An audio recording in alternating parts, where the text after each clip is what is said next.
মিছা কথা কৈ আমাৰ মাজত ভাগ ভাগ সৃষ্টি নকৰিব আমাৰ সকলো বাসিন্দা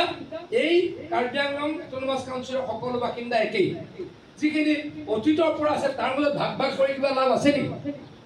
নতুনকৈ আহিলে আমি কাৰোবাক আহিব নিদিওঁ 6 শিডিউলৰ নিয়ম যিখিনি ইয়াতে 50 বছৰ 70 বছৰ 100 বছৰ আছে যিখিনি নিয়মৰে আছে মই অনিয়মৰে থকাখিনিৰ কথা কোৱা নাই নিয়মৰে থকা মানুহখিনি আমি খেদিম বুলি কম আমি মাৰিম বুলি কম পিটিম বুলি কম এইটো হ'বলৈ আমি দিব পাৰোঁ নেকি কওক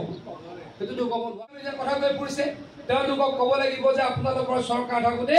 কিমান টকা এক্সট্ৰাকৈ আমাৰ কাৰ্বি আংলঙত দিছিল আৰু আমাৰ বিজেপি চৰকাৰে কিমান দিছিল এই উত্তৰটো আপোনালোকে সোধক যিয়ে কথাই ডাঙৰীয়াক ক'ব মিছা কথা কৈ আমাৰ মাজত ভাগ ভাগ সৃষ্টি নকৰিব আমাৰ সকলো বাসিন্দা এই কাৰ্বি আংলং অটোনমাস কাউন্সিলৰ সকলো বাসিন্দা একেই যিখিনি অতীতৰ পৰা আছে তাৰ মাজত ভাগ ভাগ কৰি কিবা লাভ আছে নেকি নতুনকৈ আহিলে আমি কাৰোবাক আহিব নিদিওঁ 6 শিডিউলৰ নিয়ম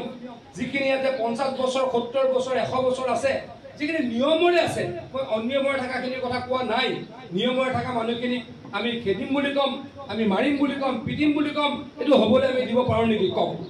সেইটোতো ক'ব নোৱাৰোঁ